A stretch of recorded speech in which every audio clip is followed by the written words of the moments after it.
క్రీస్తునందు నా సాటి దేవుని కుటుంబ ప్రజలారా, ప్రభువును బట్టి ఆయన రక్తమును బట్టి మీరు ఆయన కుటుంబం అయినట్లుగానే నేను ఆయన కుటుంబం అయ్యాను. సాటివారం అయ్యాం మనం. కాబట్టి ఆయన కుటుంబమై వర్ధిల్లడానికి ప్రతి వారము దేవుని స్వరం మనల్ని దర్శిస్తుంది. ఎన్నో నిగూఢత సంగతులను మనం నేర్చుకుంటున్నాం. మర్మ గర్భితమైన సంగతులు ఎన్నో తెలుసుకుంటున్నాం. పరలోకము నుండి పంపబడిన సంగతులు మనకు జీవమవుతున్నాయి. దేవునికి మహిమ కలుగునుగాక. మత్తయి సువార్త 5వ అధ్యాయము 13వ వచనం చదువుకుందాం. మీరు లోకమునకు ఉప్పై ఉన్నారు. ఉప్పు నిస్సారమైతే అది దేని వలన సారము పొందును. చాలు. దేవునికి మహిమ కలుగునుగాక. ఎవరికి ఉప్పై ఉన్నారు? మీరు లోకానికి ఉప్పై ఉన్నారు. ఉప్పు అనేది రుచికరమైన దాన్ని సూచిస్తుంది కదా. ఏదైనా ఒక ఆహారంలో ఉప్పు కలిస్తే తప్ప అది రుచిగా ఉండదు, తినలేం కదా. ఉప్పు ఉంటేనే రుచి పెరుగుతుంది. ఇప్పుడు ఉప్పు ద్వారా వంటకానికి రుచి వస్తుంది. ఉప్పు వంటలో వేయకపోతే వంట సరిగా ఉండదు. సరే, మనం దేనికి ఉప్పు అయి ఉన్నామంట? లోకానికి ఉప్పు ఏంటండి? లోకానికి మనం ఉప్పు అవడం ఏంటి? వంటకు ఉప్పు అయితే తినడానికి రుచిగా ఉంటుంది. లోకానికి ఉప్పు అవడం ఏంటి? అసలు ఏం మాట్లాడుతున్నాడు దేవుడు? ఏం చెప్పాలనుకుంటున్నాడు? ఎందుకు మనం లోకానికి ఉప్పు అవ్వాలి? ఉప్పు ద్వారా కలిగే లాభాలేంటి? ఇప్పుడు పచ్చడి పెట్టారనుకోండి, ఏమండి, ఏదన్నా పచ్చడి పెట్టారనుకోండి, దాంట్లో ఉప్పును బాగా కలిపితే సరిపడా ఉప్పు దాంట్లో ఉంటే పచ్చడి పాడవదు. అలాగే ఈ సమాజంలో ఉప్పు లేకపోతే సమాజం పాడవుతుంది. Praise the lord.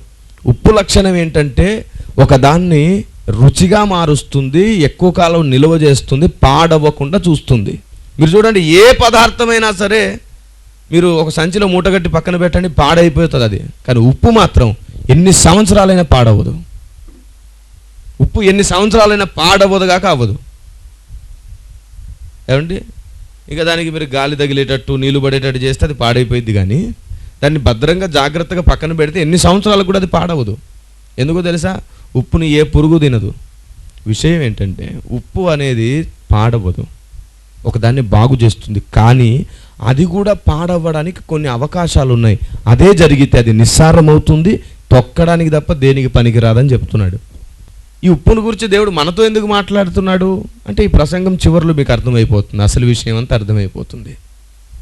సో ఒకటి మాత్రం వాస్తవం, ఉప్పు ద్వారా చాలా మేలైంది జరుగుతుంది. ఒకటి, రుచి పెరుగుతుంది, పెంచుతుంది. రెండవది, అది నిలువగా ఉండేటట్లు, ఎక్కువ కాలం ఉండేటట్లు చేస్తుంది. మూడవది, పాడవకుండా చేస్తుంది. అది ఉప్పు లక్షణం. ఇప్పుడు మనం దేనికి ఉప్పు అయి ఉన్నాం? లోకానికి మనం ఎందుకు ఉప్పు అవ్వాలి చెప్పండి? లోకానికి మనం ఉప్పు ఎందుకు అవ్వాలి అంటే లోకము పాడవుతుంది కాబట్టి, పాడయ్యే అవకాశం ఉంది కాబట్టి. లోకం పాడవకుండా ఉండాలి అంటే, లోకములో కొందరినైనా సరే మనము దేవుని కొరకు సంపాదించాలి అంటే మనం ఉప్పు అవ్వాలి లోకానికి. దేవునికి మహిమ కలుగును కాక. ఏమండి, పచ్చడిలాగా ఉప్పు తక్కువైతే బూజు పడుతుందో అలాగే ఇప్పటికే లోకం బూజు పట్టింది. లోకము బూజు పట్టిందా పట్టలేదా? పట్టింది. పట్టింది అంటే అర్థం ఏంటి? ఏమి లేదు, ఉప్పు లేదు. మరి ఇన్ని సంఘాలు ఉన్నాయి, ఇన్ని డినామినేషన్లు ఉన్నాయి, ఇన్ని చర్చిలు ఉన్నాయి, ఇంతమంది నీతిమంతులు ఉన్నారు, ఇంత బోధ జరుగుతుంది, ఏమండి, ఇన్ని సభలు జరుగుతున్నాయి, లక్షలు ఖర్చు పెడుతున్నారు, ఎన్నో సాక్ష్యాలు చెప్పిస్తున్నారు. ఇంత జరిగినా సరే సమాజం ఇంకా బూజు పట్టే ఉందా? సరే, బయట ప్రపంచం కదండి అలాగే ఉంటుందండి అంటారా?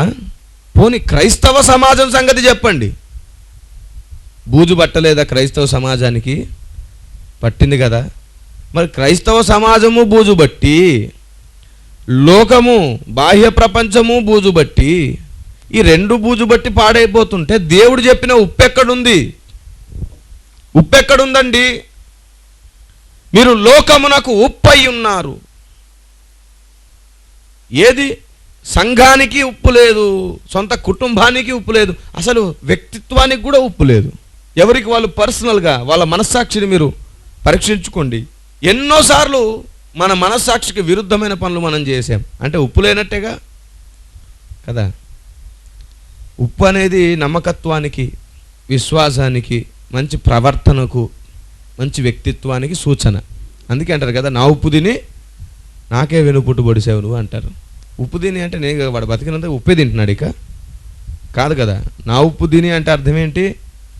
నా ప్రేమను పొంది నేను పెట్టగా తిని నా పంచన ఉండి నా ద్వారా మేలు పొంది, ఇవన్నీ వస్తాయి ఉప్పు అంటే.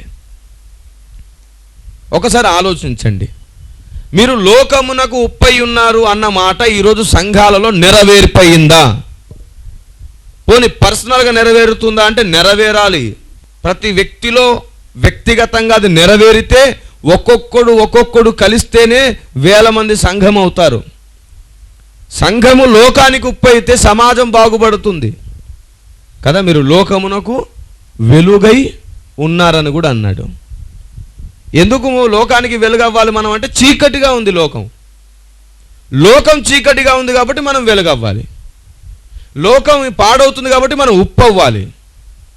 మనమేమో చీకటి సంబంధులమై మన అపరాధముల చేత చచ్చిన వారమే ఉండగా దేవుడు తన ఆశ్చర్యమైన వెలుగులోనికి మనల్ని పిలిచి మనల్ని వెలిగించి మీరు లోకానికి ఉప్పు వెలుగు అంటే మనం దేవునికి తప్పు అంటున్నాం. ఆయనేమో ఉప్పు వెలుగు అంటే తప్పు అని మళ్ళీ ఆయనకి పాఠం నేర్పుతున్నాం మనం. ప్రతి వ్యక్తిగత జీవితంలో ఉప్పు కరువైంది, సంఘంలో ఉప్పు కరువైంది. ఇంకో మాట చెబుతాను, అసలు ప్రతి వ్యక్తి ఉప్పుగా తయారవ్వాలంటే బోధలో ఉప్పు ఉండాలి. బోధలో ఉప్పు లేదు, అంతా చప్పిడి అయిపోయింది కదా. చప్పిడి. పాలల్లో ఉప్పు ఉంటుందా? పాలల్లో ఉప్పేస్తే ఏమవుద్ది? పగిలిపోయింది కదా. పాలు చప్పగా ఉంటాయి, చిన్నపిల్లలకేమో కొంచెం తీయగా ఉంటాయి. ఏమండి అవునా? తాగగా మనకు కూడా తీయగా ఉంటుంది, చేదే తీయగా అవుతుంది అన్నాడు. తినగవేమో తీయనుండు అన్నాడు. చప్పిడి పాలు ఉంటాయి కాబట్టి షుగర్ వేసుకొని తాగుతాం మనం. సంఘము కూడా ఇంకా పాలు తాగుతుంది మెమ్మెమ్మే అని. అది మర్చిపోతే తప్ప ఇటు రాదు. ఉప్పేసిన అన్నం తినడానికి కుదరదు, ఉప్పేసిన కూర తినడానికి కుదరదు, ఉప్పేసిన బలమైన ఆహారం తినడానికి కుదరదు.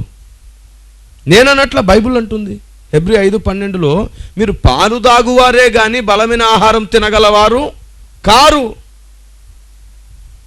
అట్లాగని పాలు పోయకూడదని కాదు, అది కొంతవరకే అని 100 సార్లు చెప్పాను, మరలా 101 చెప్తున్నాను. కొంతవరకే.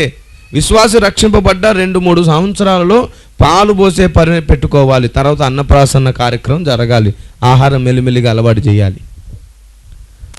అసలు బలమైన ఆహారం అన్న దాంట్లో ఉప్పు ఉండాలి. ఉప్పు లేని ఆహారము రుచి ఉండదు. రోగికి పెట్టే ఆహారం అది. రుచి ఉండాలంటే ఉప్పు ఉండాలి. ఈరోజు బలమైన ఆహారము అని పేరు కలిగిన ఎన్నో బోధలు జరుగుతున్నాయి, కానీ దాంట్లో అసలైన ఉప్పు లేదు కాబట్టి అది సర్వసత్యం కాలేదు. సత్యం అంటే ఏమిటి? వాక్య సారాంశమే.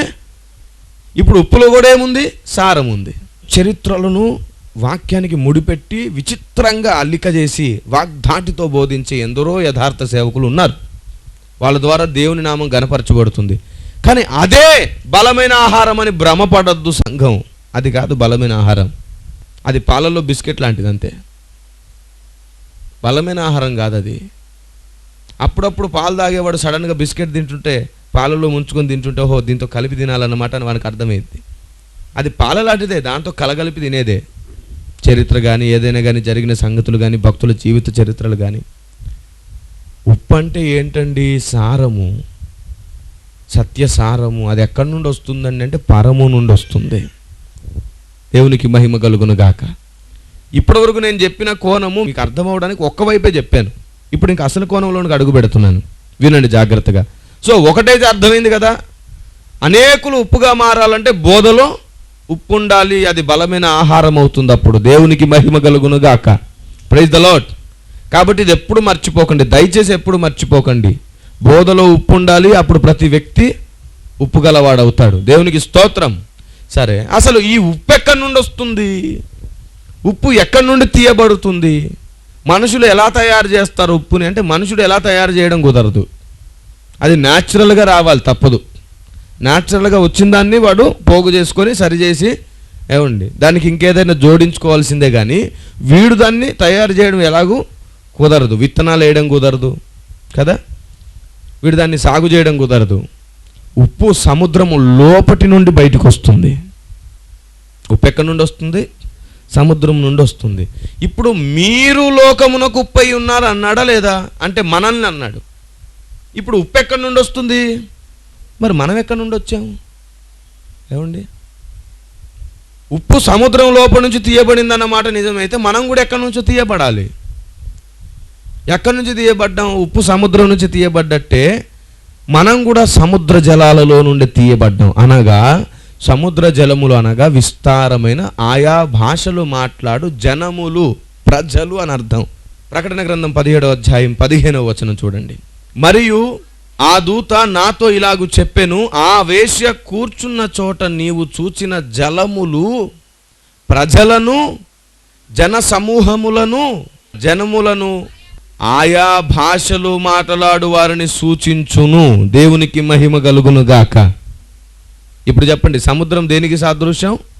జలములు అంటే లోకానికి. మళ్ళీ మీరు లోకానికి ఉప్పై ఉన్నారు అన్నాడా లేదా? అన్నాడు.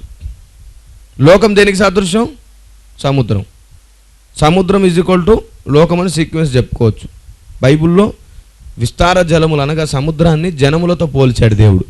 కాబట్టి మనం ఆ జనములలో నుండి, ఆ అన్య జనములలో నుండి, క్రీస్తుని ఎరగని జనములలో నుండి, దేవుణ్ణి ఎరగని జనముల నుండి వచ్చాం. కాబట్టి సముద్రంలో నుండి వచ్చిన వారమే.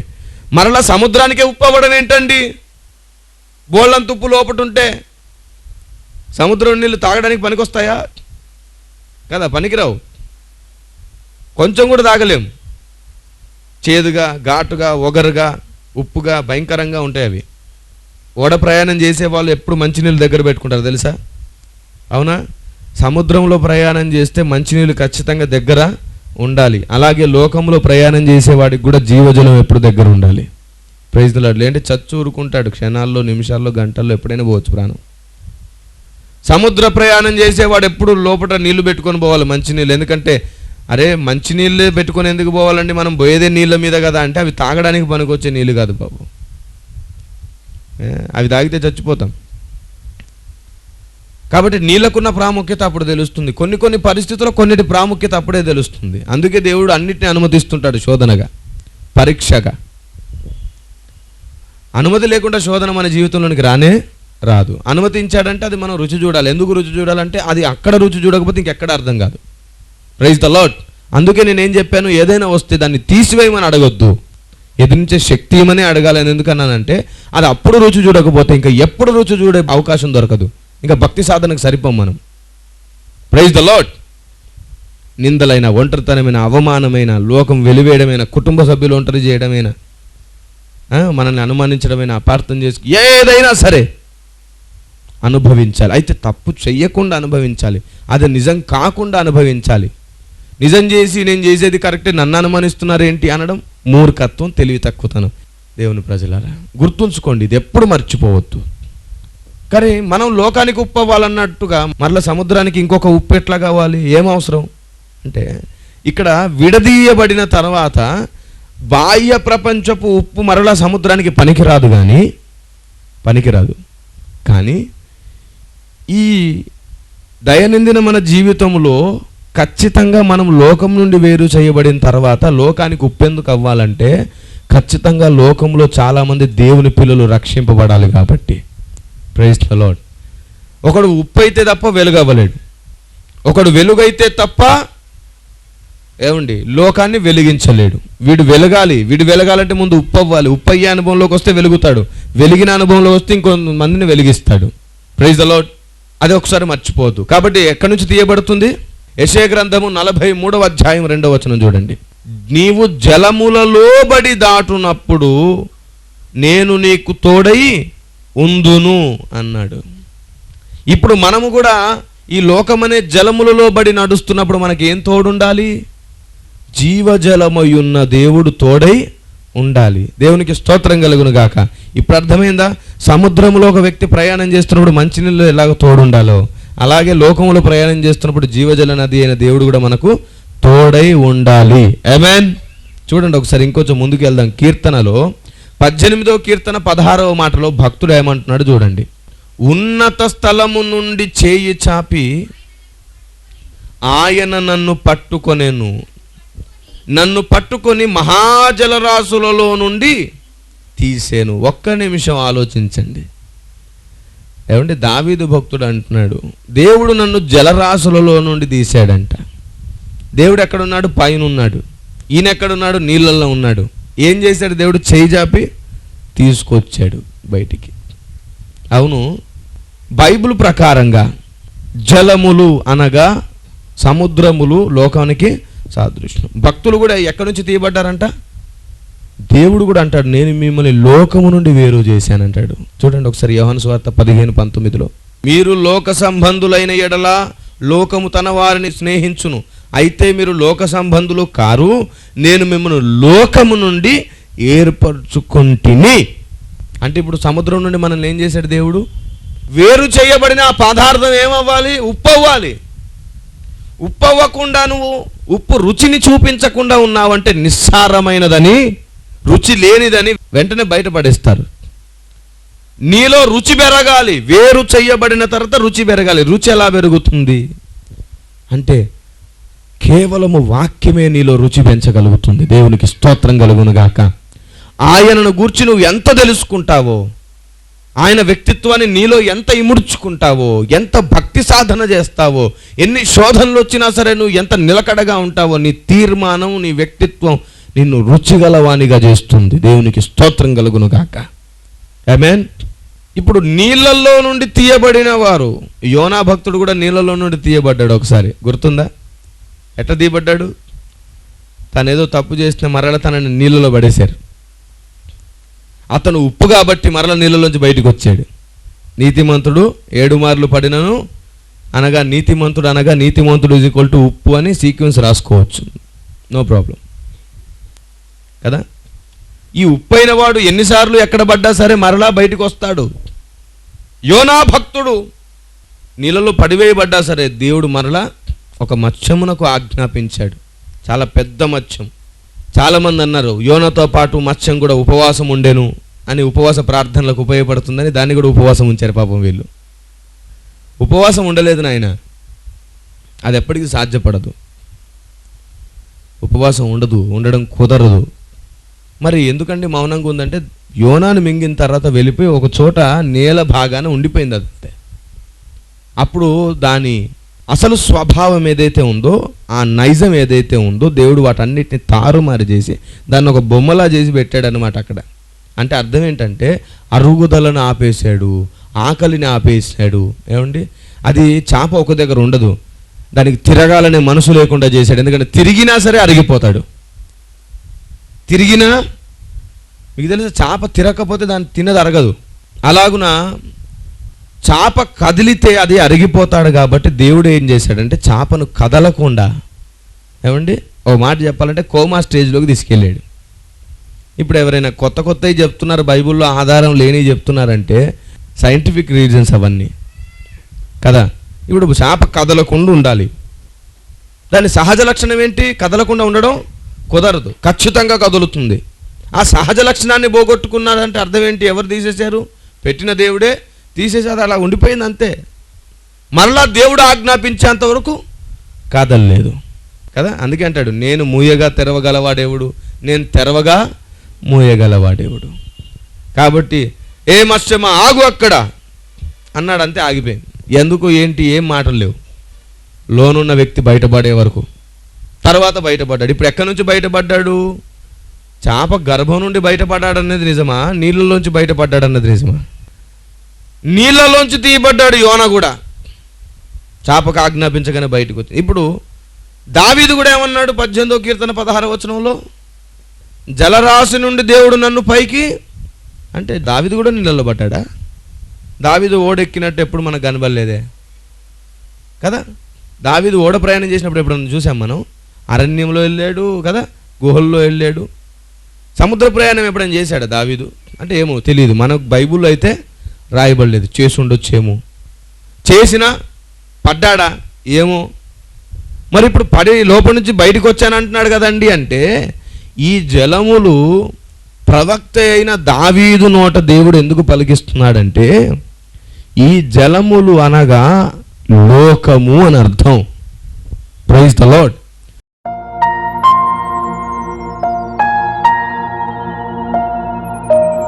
మహాపరిశుద్ధుడైన మా కన్న తండ్రి, నిన్న నేడు ఏకరీతిగా ఉన్న మా ప్రభువా, ఈ భూప్రపంచ ప్రజలందరికీ ప్రభువా నీ సత్యము తెలియనట్లుగా పరిశుద్ధాత్ముడ మీరు దిగిరండి. నీ కార్యము జరుగునుగాక, నీ మహిమ కలిగిన హస్తము ప్రతి ఒక్కరి మీదకి వచ్చునుగాక. మారు మనసును అయా పశ్చాత్తాపమును వాక్య జ్ఞానానుభవమును మీరు అనుగ్రహించండి. ఇంకా అనేక సంగతులు గ్రహింతురుగాక. సంఘములన్నింటినీ నీ చేతికి అప్పగిస్తూ యేసు నామములో అడుగుతున్నాము తండ్రి, ఆమేన్.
ప్రేమకే రూపము ప్రియమైన నిన్ను చూడని, ప్రియమైన యేసయ్యా ప్రేమకే రూపము ప్రియమైన నీతో ఉండని. నా ప్రియుడా యేసయ్యా ఆశతో నా ప్రియుడా యేసయ్యా ఆశతో ఉన్నానయ్యా. ఆనందము సంతోషము నీవేనయ్యా, ఆశ్చర్యము నీ ప్రేమయే నాయడా. ఆనందము సంతోషము నీవేనయ్యా, ఆశ్చర్యము నీ ప్రేమయే నాయడా. ప్రియమైన యేసయ్యా ప్రేమకే రూపము ప్రియమైన నిన్ను చూడని, ప్రియమైన యేసయ్యా ప్రేమకే రూపము ప్రియమైన నీతో ఉండని.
యేసయ్యా ప్రేమకే రూపము ప్రియమార నిన్ను చూడని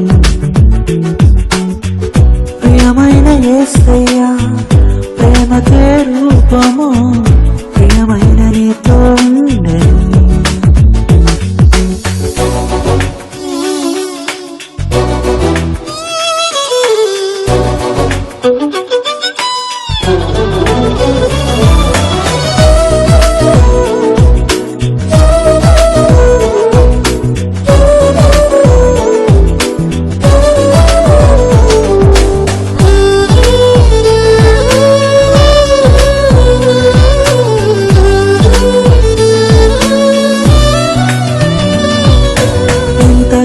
వేచి ఉంటిని ఎవరు చూపని ప్రేమకై ఎదుట నీవెల్లిలో నీవే నా మనసునా నీవే ఎంతగానో వేచి ఉంటిని ఎవరు చూపని ప్రేమకై ఎదుట నీవెల్లిలో నీవే నా మనసునా నీవే నా ప్రియుడా యేసయ్యా ఆశతో నానయ్యా సంతోషము నీవేనయ్యా ఆశ్చర్యము నీ ప్రేమయే నాయడా ప్రియమైన యేసయ్యా ప్రేమకే రూపము ప్రియమార నిన్ను చూడని ప్రియమైన యేసయ్యా ప్రేమకే రూపము